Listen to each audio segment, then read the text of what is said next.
40 Winds has had news. Oh, hey, thanks for joining. This is Live with Miami's Community News. And I'm Michael Miller. Our guest today is Frank Calderon, who's the communications manager of the Miami-Dade County Solid Waste Management Division. Did I get it right? Yeah. Okay, thank goodness. So first of all, happy birthday. Thank you. And there's another big birthday around the world. So whose birthday is it besides yours? Bob Dylan. All right. 83 years old, man. How long has he been playing? A long time. 20s at least. Maybe even late teens. 60 plus years, man. Been strumming like it. Rolling Stone. Yes, and yes, he is. And we have Denise Sipper over there on the board today. Thank you very much, Denise. So we see lots of those green carts out there, and then the blue carts, right? And most of us know the garbage guys come by a couple days a week, and they pick up the garbage, and they're around 340,000 homes that you service. Ballpark, yeah, more or less. They're about how many people in the department? About 1,100 employees. So we know they're not all directly connected to picking up the trash. Garbage. So what else does your department do? Yes, well, we do more than just pick up the garbage. First, the first logical thing after it is, where does it go? Disposal. We have several disposal sites. The ultimate disposal site for most of them, we've talked about on the show before, is the resources recovery facility, where we incinerate most of the waste that comes comes to us, and convert it into electrical energy, which is always fascinating process. See if I got it right. You guys go out and we consume products. The leftovers we put into the green cans. You guys come pick it up. About 1,000 houses a day per guy. Per driver, yes. Per driver, pretty much. Like that. You take it over near Doral, right? Yes. And then you put it in this incinerator. Yes. And all that stuff. What percent of 100% of the stuff that is dumped in our stuff, what's left over, right? Well, whatever's taken there, most of it is incinerated on site. They do pull metals out, and they actually recycle it, I think, to the tune of about 20,000 tons a year. And that's ferrous, which means iron-based with magnets. And then I think about 6,000 of non-ferrous, which is mostly aluminum. So that's recycled. There's certain items that can't be processed there, that can't be handled there. The biggest, most glaring example is mattresses, and that's because they tend to be a mix of material. You got all the little coils in there, and you've got all the fabric, and that's just too much for the shredders there to handle. So, approximately, this is from what I understand, about approximately 90% of the stuff that's incinerated, that creates fire, they create steam, turns the turbines, creates electricity for your plant, and you also provide electricity to a city. To about 35,000. We produce enough to power about 35,000 homes, and it's sold wholesale to the city. 35,000 homes per more or less. I want to say on an annual basis that we can provide enough for annually each day. So 35,000 homes a year get power, enough. That's how much power you produce. Plus the plant itself. Yes. That's amazing process. And I've recognized that I have this little boy curiosity about how all that stuff works. All right, so let's say that in the green carts, all right, green one, no, the other ones, the blue ones, you have the recycle stuff, all right? Yes. What happens to that? Okay, that's processed differently. We handle in-house the green carts, most of the waste. We do have a contractor that runs the facility in Doral. But we take it in, we weigh it, we do all the disposal stuff. On the recycling side, it's contractors that pick it up. We split the county north and south, and off the top of my head, I never remember exactly which street is our dividing line. I don't know if it's Flagler or Southwest 8th Street or Kendall Drive, one of those three, where we divide north and south, and one contractor picks up on the north side, one contractor picks up on the south side. And then it's taken to a third facility from a third contractor handles it. In Pembroke Pines. The company's name is Waste Management Inc. And they not to be confused with us with Miami-Dade Solid Waste. And they have what they call a material recovery facility. I'm sorry. And all the material goes there, all the recyclable material goes there, and it's pretty neat. It's a process that's partially by hand, human effort, and partially machine, that separates the plastic bottles from the glass bottles, from the cardboard, from the paper, from the cans. So the aluminum cans are separated one way. The metal cans, or steel cans, pretty easy. Magnets don't work on aluminum. I don't know if you tried it. When I was a kid, I tried it. could never get it to work. They use a thing called an eddy current, which is a type of electrical current that just shoots. It's pretty neat to see it, and we do have videos on our website where it just shoots the aluminum cans off the conveyor belt, and they go into a bin, and everything there gets baled up, put into these big bales, and shipped off, and they actually sell it to people that actually make stuff out of it. I'm sorry. Then it gets recycled. And then it gets recycled. Yes. And how many hours a day is that plant in operation? Oof, I don't know. Jean Marie is our expert on recycling. More or I less. don't think it's 24 hours, but I don't know for sure. I think If we wanted to go on like from early in the morning till sometime in the evening, I believe. If we want to go on a midnight tour, that would be pretty nifty. Right? Well, I don't think it would be running at midnight. So besides the trash pickup, the garbage pickup that we're all familiar with, the bulky waste, all right, pickup. That's the stuff that comes from your house, and could be landscaping. Yeah. Or what else? Those are bigger materials that you can't really stick in, in the garbage can, like we can get of it, like old furniture, mattresses, stuff like that. A lot of times, like the bigger, especially because you're allowed to put small amounts in the green cart, small amounts of landscaping waste. Like let's say you mowed the lawn and you have a bag full of grass clippings. You don't have a mulching grass or lawnmower, which is actually a good thing because you're kind of putting it back into the environment. But if you don't have that and you have a bag instead, you can put that in the garbage. What you probably don't want to put in the garbage can are like big trunks or like tree limbs and stuff like that. When you do your hurricane prep, which hurricane season is coming. It did. Those are one of my notes to talk about hurricanes. Our department director was here last week talking about it. Where you do your hurricane prep and you chop down, maybe there's a tree, some tree limbs that are dead on an old tree or something like that. That would be the kind of thing you would use a bulky waste pickup for. So let's look at now. You don't do the city of Coral Gables; they have their own trash pickup. I just want to know, those really ritzy houses, they don't have bulky stuff out front. Do they have a guy that comes and hauls it away, private contractor? You could if you wanted to. We do offer as a service. I know, like Pinecrest, for example, is one of our customers, and we'll go pick up for them, and we'll go pick up for anybody. Just the same procedures with anybody else. So the village of Pinecrest hires the county to go pick up stuff that's there. We do all their waste collection, and that includes the bulky waste. Okay.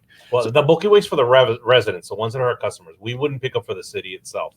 Right. But we do the residents. So as I've probably mentioned a whole bunch of times, I live in horse country. So we usually have a lot of that bulky waste stuff.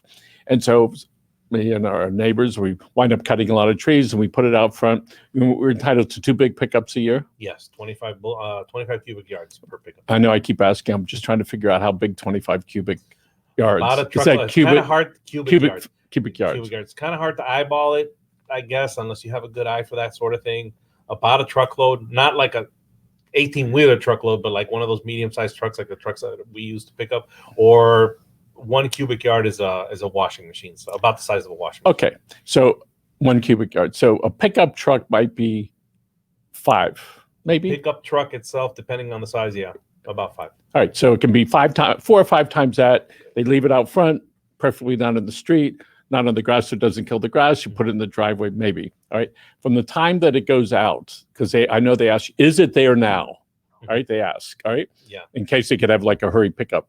How long does it usually take from the time that you call in and say it's ready for pickup? More or less, how long? It depends on how busy they are. It can take as many as 8 days. If I'm not mistaken, it's 8. I think at one point it was 9 or 10. They've tried to cut that back down, that a little bit back down, so it's not as much. But theoretically, once you call, they might pick it up the same day. Depends on how busy they are. So hurricane season has already started a couple of days ago, I think, or tomorrow, or next week. Yeah, I'm not sure the exact date. It's possible. We're right at the beginning of it. And so what that means is sooner or later, we're going to have a whole bunch of winds. Well, it's been windy actually, but not the hurricane strength lately, but sooner or later, And so your advice to homeowners is what, with hurricane season approaching? Do it now. If you know you have tree limbs and that sort of thing, you have to clear underbrush and all that you don't want to become a problem if a hurricane comes. Do it now. Don't wait till the last minute, because then you're like, we get swamped with requests. We try to get all of them, but they can't work at night for safety reasons. They can't see electrical wires and those things at night. So but let's say they're limited in what they can do. Historically, should somebody count on that it's going to take a week to do? Is that roughly? All right. So if there's a storm coming and they decide to cut, you may be too. It's possible. We're gonna try. We're gonna do everything we can to get and at some point we try to judge how many calls we already have that are in the queue, and we make an announcement when we know that there's a storm coming. We'll make an announcement in advance that says we're not accepting any more bulky waste pickup requests because we have enough that in our judgment it's going to take us right up to when the storm gets close. So one of the things we recognize is that we have to be reminded frequently, hurricane season is coming, trim your trees, do all that preparation ahead. Yes. So that when it's sort of like when you have a baby, got all the stuff at the front door. Okay, sweetheart, let's go. All right, go ahead, take an Uber. I'll see you in a couple days. No, I'm just kidding. All right. So as far as people dumping stuff on the side of the street, meaning they pull their car, the truck off, and they dump it, how prevalent is that? Unfortunately, it's more prevalent than we like. We have various spots across the county where you see illegal dumping. The good news is that we have a whole division dedicated to enforcing the law against that. And there's actually a Miami-Dade Police Department unit dedicated to illegal dumping. So, caveat emptor for those who would think about illegally dumping. There are police who are dedicated to nothing more than arresting you. So do they actually go to sites and wait, or is that by cameras or both? Or do they, and when they see it, they go and they look at the... A lot of it is cameras. A lot of it is when a pile, they will investigate. They'll find stuff in the pile that'll just give them clues. I think I remember you even telling the story of having been told the story by one of us of somebody who went to found a receipt for Pollo Tropical, went back, looked at the video camera at Pollo Tropical. They let him see it, and they found the person that way, the person that illegally dumped. So but we also have hidden cameras. Did the cops have a good time with that one? Also have hidden cameras. I'm sure they did.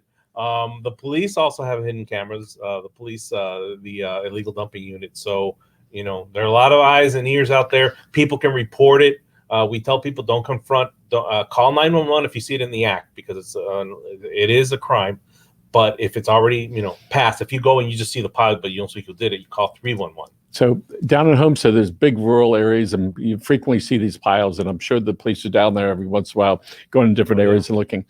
I had heard that at some point the correct me if I'm wrong, the county said, listen, Mr. Property Owner, if somebody illegally dumps it, it's your problem. So what's the status of that now? That's something I'm not quite sure of. If it's in front of their house, the biggest thing that we tell people to protect yourself is as soon as you see it, call it and report it, because if you're reporting it, then you're off the hook. Yeah. That's the best advice I can give. So as soon as you see it, you got to call them up. Listen, that's not our stuff. Yeah. And the receipt that's in there from my mother is actually not her. That brings me to another point. If you paid somebody to take the stuff away and then they illegally dump it, make sure to get a receipt from that person to cover yourself and say, yes, I paid so-and-so $100 and here's a receipt. That happened to us. And then they'll go after the guy, not you. Yeah, that happened to us. All right. And it was a friend of mine who came to me. Mm-hmm. I get rid of it for you for $100 or whatever. And the guy who was working for the county then calls me up. He says, by the way, your name was in this trash. I go, what? Yeah. Because that's what. Yes. And so what you're saying is if we're paying somebody to take this stuff away, you need to get a receipt. All right. That shows like their business, their name, all that stuff. That way, if something happens, heaven forbid, they turn around, they don't do the right thing, they dump it somewhere on some street and it has your information in it. And an enforcement officer looks and says, "Oh, okay," and then they go back to your house and try to blame you for it. Hey, I paid so and so $100 to get rid of this for me a week ago, and here's a receipt. So let's say we have some resourceful dad and his son. They go, "Listen, we want to go to the dump and dump the stuff." Where are some locations where people can go to dump their stuff? Oh, to dump some stuff like that that you could use. That can help you save a bulky waste pickup, especially if you don't have a lot of stuff and you don't mind going. We have 13 centers, self-help centers. We call them trash and recycling centers, or by the acronym TRCs. They're located in various areas of the county, mostly unincorporated. The list is on our website, miamidade.gov/solid waste, or you can call 311 to see which one's the nearest to your house. But they're open from 7 a.m. to 5. That's also a good place for hurricane. They're usually open till almost like the last minute before things have to be locked down. In fact, when a hurricane's I'm a weekend warrior, and I like going to those places, Yeah. jumping to the back of the truck and Yeah. sweeping the stuff off there. All It right. doesn't cost anything as long as you're a customer. You can go in there and dump. Yeah, I've heard that term customer frequently. Explain to me, for somebody that looks at government a little bit differently, how does that term get incorporated? Sure. Our customer would be somebody who gets their waste collection service from us. If you have the green cart and it has the Miami-Dade County logo on the side, you get your service from us. Basically, single-family homes. People who live in apartments or condominiums, for the most part, there are very, very, very few exceptions, but for the most part, they don't get service from us, so they would not be able to. And how would the guy at the gate at the TRCs know that whether you were a customer or not? Your license. They get your license, swipe your license, and they run that. And they check against a database of people that are our customers. No kidding. That's for you. Yeah, I wonder why they're. Somebody calling with some tips. That's okay. All right. What about TVs, old washing machines, old freezers, refrigerators, paint, oil? What do we do with those? Some of those items that you mentioned can be taken to our home chemical collection centers, and some of them can be taken to our TRCs. Some of our TRCs, because you mentioned a different mix of items. Our home chemical collection centers will accept electronics, old motor oil, old paints, stuff like that. Some of our TRCs, you want to check first either on our website or call 311. We'll accept some of those items, and they'll accept the old appliances as well. So let's say somebody goes to the old TRC and that spot says you can't leave it here. Do not dump it out on the street. No, don't get frustrated. All right. All right. And another thing I should mention, especially with certain items like motor oil, there are private companies, there are private places. Some auto parts stores will take the used motor oil, no questions asked. Ask first, don't assume, don't go there. Hey, I've got this huge pan of used motor oil, and just bring it there and ready to, you've got it. It's like you're about ready to spill it on their floor. And then no, we don't take it. Check first.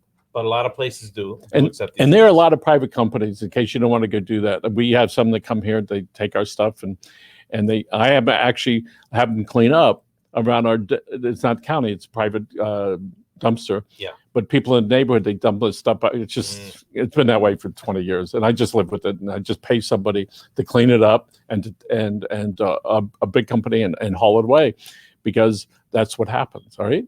And they try to get it in and they don't get it in. They throw it out the window. There's no lights there. So there are plenty of companies that will come. Yes, you're going to have to pay for it. There are companies, we give our metal to a metal guy. He's in my phone book, the metal man, and then the cardboard guy. All right. Call them up every couple of weeks. I got stuff, and they come and pick that up. So there are plenty of places that people can go and feel good about doing the right thing. Yeah. And I think about old oil and old paint. We probably have about 30 cans at our house, with this much paint left in from the 1990s. And what happens, I think, to a lot of us is that we don't know quite what to do. So all of a sudden, we've got 30 cans. All right. Now it's an issue. All right. And since I've been talking, and now I know what I'm going to do. All right. Well, one thing with 30 cans, if you show up at the home chemical, they might think you're commercial. So only take one at a time.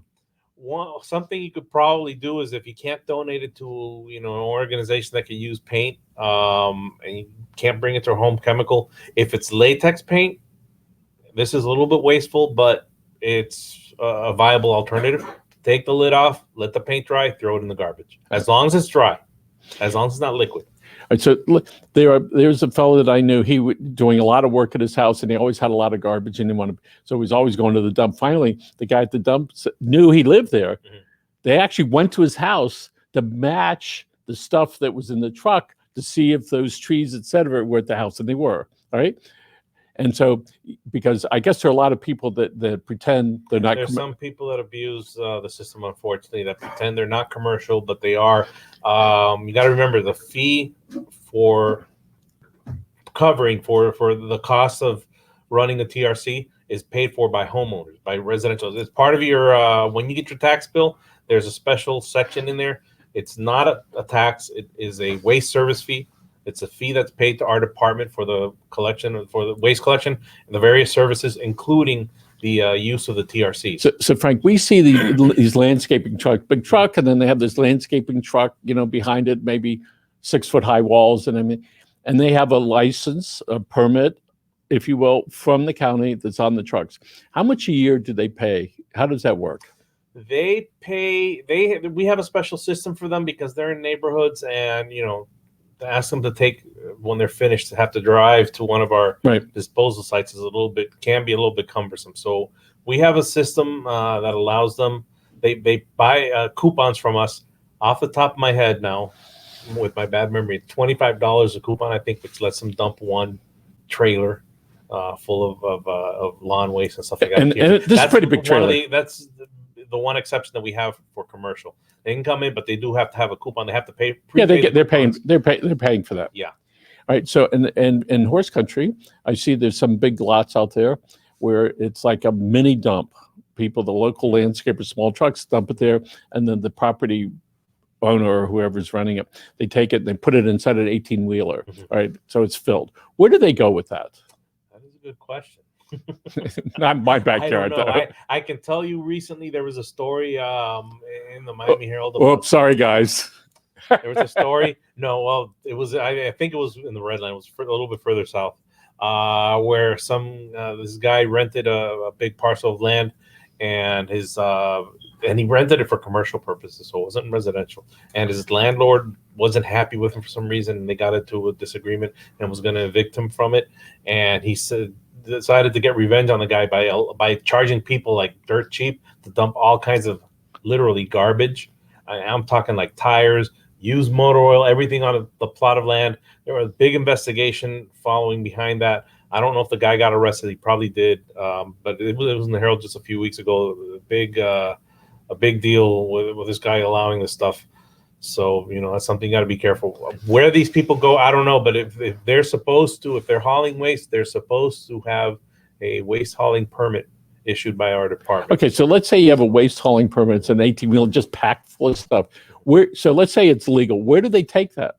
You would have to go to some place. It could be one of our facilities, or it could be a private landfill. And it could be outside of the county even. In Miami-Dade County, the only private landfill that I'm aware of is the one in Medley that's owned by Waste Management Inc. Okay, let's talk about. As long as you take it to a legal disposal facility. As long as it doesn't leave that back door open. So yeah. Okay. What about? I know that's not the correct term. The mountain down there in South Dade. The South Dade landfill. Oh, that's it. Okay. Yes. There's another name for that, but I won't call it that. The South Dade landfill. It's a landfill. It accepts different types of garbage. We do have another landfill in North Dade that accepts only trash, which trash is like basically not the stuff that comes from inside the house, mostly like landscaping and some furniture and stuff like that. The one at the South Dade landfill will take all kinds of garbage. We do try, for the purposes of trying to extend the life of the landfill, to take as little as possible to certain things that you just can't incinerate at the resource recovery facility, though. So if somebody goes down there, they're going to be told, "Oh, you can't do this one here. You got to take some of that." They can dump it there on the tipping floor, and then it just we sort it out, and we'll take the stuff that can be incinerated. We'll take it to. So anybody that's a hoarder could have a good time down there, take more stuff and present it to their wife. They could, but they do at South Dade landfill. You do get charged. Okay. So what's the future lifespan of that landfill? How many years? Off the top of my head, I don't remember. We opened up the last new cell there a couple of years back, and I want to say it was somewhere about 10 or 15 years more to go. And that depends. If we're able to reduce how much waste goes there, we can extend it longer. So if somebody brings in a big pickup truck full of stuff, how much of that gets? What size did it get compressed to when it's finally dumped in the landfill? I don't know if it goes into the landfill for final disposition. I don't know, but they do compress. They do have big bulldozers and loaders that spend the whole day on top of it. And part of what they do is try to compress. Do they ever hit those birds that are out there? No, the birds fly away. That's what they got wings for. But if it goes to the incinerator, to the resource recovery facility, That's actually a better deal because by incinerating, we reduce the volume by about 95%. That's tremendous. So somebody goes in with 1,000 pounds, okay? It's going to go down to 100 About pounds. 150 to 100, yeah. That's incredible. And the rest, again, is used, it creates energy from that. Okay, so a couple things before we get to mosquitoes, because I know the mosquitoes Yes. are. If somebody has those green carts or the blue carts and they're broken, what do they need to do? If the carts are broken, they can call 311. That's all. And then magically happen, they're going to get a new cart right up. So you get a new cart or they might repair it. They actually, we actually have people dedicated to either repairing or replacing. And if they can repair it on the spot, if they can, if all it's missing is a wheel or the lid, they can put a new lid on. They actually are pretty sturdy considering the grief that they go through, right? You're dragging that thing. Yeah. I usually try to do 2, sometimes 3 at the same time, scraping it across the bottom, all right? And the handle's supposed to go to the property line. Yes, right? The handles and the wheel go to the property line. Just think of the lid as like a big mouth. You want it facing away from your house, the big mouth. Since I met you and done the shows, I carefully put the carts probably 3 or 4 feet apart, right? You put them like this. All right. Spread your arms out. It's about 5 feet. And it's like, oh, this is great. I'm put it out there. I can imagine the guy coming. One guy with a joystick, he picks that thing up, bangs it a couple times, make sure there's no bodies in it or whatever, and then puts it back down. And they do, as I mentioned earlier, they do a good job. So in your department, mosquitoes are involved in your department. Yes. How is it in this department? That goes back to the days when we were merged with the Public Works Department, because mosquito control was under Public Works. And then when they demerged us in 2015, I want to say that's the year it happened, they did it strategically. They took all the road stuff, which is what the bulk of Public Works was. All the road stuff, the traffic signals, the all that stuff, merged it with transit and created a Department of Transportation, basically. And so that left mosquito control as an orphan. So they just decided to leave mosquito Dr. control. Petrie, right? Yeah, well, at that point he wasn't there, but sometime after he was. Yeah. And that's how you pronounce the name, Petrie. Dr. Petrie. Yes. Petrie. So he's taught me enough, and he's humanized these mosquitoes for me. All right, but you know some of these mosquitoes by name. I've learned quite a bit. I can actually whistle. No, just kidding. Whistle. Hey, have them come. So I asked the good doctor. I said, "What's the purpose of a mosquito?" He says, "To reproduce." I think he was looking at me. He says, like, what's your purpose? You're asking who he's about. Remember, he's a trained biologist. Yes. So that's from his point of view as a biologist. Everything that lives is the purpose is. And they brought a lot of mosquitoes. Some of his team brought eggs. Yeah, I saw that. Show. It was really pretty nifty, right? And painstaking. I think you have to use a giant magnifying glass. They're all on pins. They're like 40 of them in a box like this. So what's the name of the most beautiful mosquito? The most beautiful mosquito. Go ahead. He's got Frank Calderon has got it right here. But the mosquito, the tiger stripe mosquitoes, it's called, is the Aedes albopictus. See? It's the one that has the Asian. It's also known as the Asian tiger mosquito. It has like tiger stripe, like white stripes on its legs. Actually, I guess you could say it's as far as mosquitoes go, it's kind of. We used to have it up on wall. Michael Mood, who works with the county with the mosquito 305 mosquito, our social media. See, there you go. So he didn't ask me to put it up, but we had it up on the wall over there. So drain and cover. Yes. All right. Yes. So that means you can go in your yard. Drain as much water. These mosquitoes are so sneaky. They will breed in like the sneakiest, the last place you would think of. I've heard of them breeding in houses where you might have like a guest room or guest bathroom or something like that, where that never gets used. And the P trap under in the bathtub doesn't get flushed out because nobody's using it. I've heard that them breeding in there. I've heard of them breeding in Christmas trees in the reservoir where you have the water when you have a natural Christmas tree. I've heard of them breeding in there, inside people's homes. I've heard of them breeding in. I've seen them actually. I was out once with the mosquito. One of our best mosquito control inspectors who just retired after like 20 or 30 some odd years. You may have seen his picture when we were doing Zika. His picture was all over international media, and he was one of the better ones. And I went with him. This is a little bit of humble brag here. I went with him, and he missed a spot, and I found it. Somebody had a barbecue grill, and it had all these little nooks and crannies, and there was water in all the little nooks and crannies. And we shook it, and I told him, "Hey, how about this?" And he looked, and sure enough, there was larvae in there. Like at the bottom, the barbecue. A mosquito. The bottom. The mosquito is this big, and we're talking about it. We've given it life again. We found during the Zika thing, we found them in construction sites and construction zones. Those big Jersey barriers, they get filled with water. So one of the things that we learned is the mosquitoes typically stay, not all of them, but some of them stay in the general area where they were. Aegypti, yes. Right. And they just stay there versus the Everglades mosquitoes, they go everywhere. They can be swept away with the wind, but they are more aggressive flyers. Yeah. So I just want to ask you, would you stick your hand into one of those glass tubes with no covering and let all those mosquitoes bite you? The biggest question I would have if I was asked to do that, the biggest question I would have is, are those wild or lab raised? Because if they're wild, they potentially could have diseases. Oh. If they're lab raised, most likely they don't. So I would probably take the chance more with lab raised mosquitoes than wild. So when we see those examples on TV, right, are those real? People stick their hands in there? I believe they are. But they probably use lab raised mosquitoes. So perhaps because inquiring minds do want to know. So I understand that sterile male mosquitoes are sometimes released. Those are lab raised, sterile. Those are lab raised, yes. So they're lab raised specifically so that and there's several different kinds. There's GMO, which is been controversial. They did in Key West, and they're doing it. I'm sorry, in the Keys, not Key West per se, but they're doing them in the Keys. They're actually releasing them as we speak. But then there's also the Wolbachia, which is different, which we did a release just down the road here at a park in South Miami. But that's different. That's not genetically modified. We've heard of horse farms, bird farms, cow farms, pig farms. So the mosquito farms. They're mosquito farms. I guess. Where would they get 5 million? I heard they released 5 billion. Yeah, got to grow those somewhere. They have labs where they do that, yeah. And they go and they net them? How do they do that?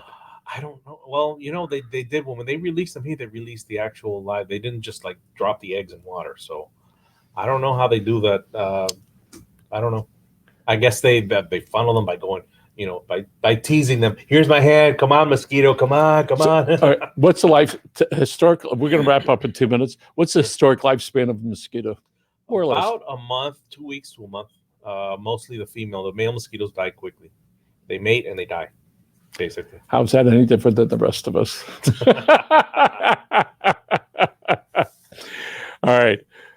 Frank Calderon from Miami-Dade County Solid Waste Management Division. Thank you very much for what you do. Appreciate it. Folks, thanks you for joining us. Tommy, take us away. And again, tune on to your local podcast to hear Mainline Marlins, brought to you and produced by Tommy Stinn, who's on producing our show today. Folks, thanks for joining us and I appreciate your time. Have a good day.